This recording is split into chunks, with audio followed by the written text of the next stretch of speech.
जय गुरुदेव।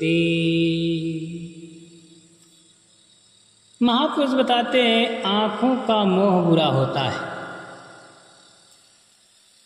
इसी बीच एक दृष्टांत आता है। प्राचीन काल में साधु पुरुष वनों में रहते और फल फूल खाते थे, यानी फल फूल और मूल कंद खाते थे।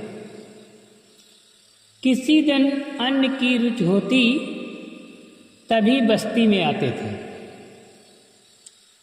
आजकल के राजाओं ने तो जंगल बेचकर पेड़ कटवा डाले और जो बाकी हैं उन पर जबरदस्त कर लगा हुआ है। इसलिए साधुओं की स्थिति में बहुत परिवर्तन हो गया है।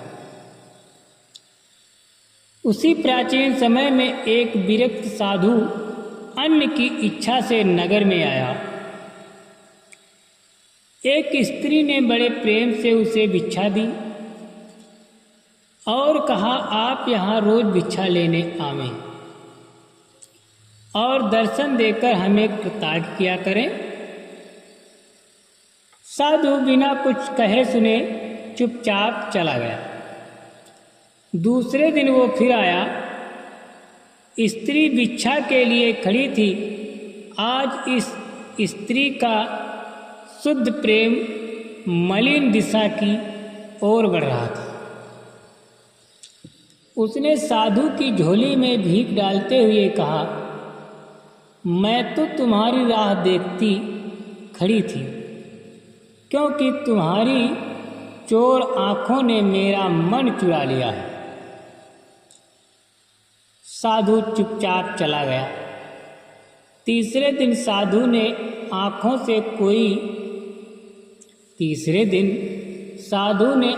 से दोनों कोए निकालकर हाथ में ले लिए और उसी स्थान पर भिक्षा लेने जा पहुंचा। वो स्त्री भिक्षा देने आई। तब साधु ने कहा, जिन चोर आँखों ने तेरा मन चुरा लिया था उन्हें लेती जा और अपने पास रख ले, इससे तू सुख पाएगी। ये सुनकर उस स्त्री को बड़ा पछतावा हुआ। उसकी समझ में ये बात आ गई कि आँखों का मोह बुरा होता है और वो तब से ईश्वर भक्ति करने लगी।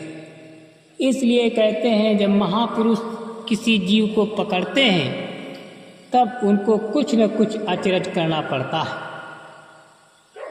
नहीं तो महापुरुष अचरज नहीं करते। जय गुरुदेव।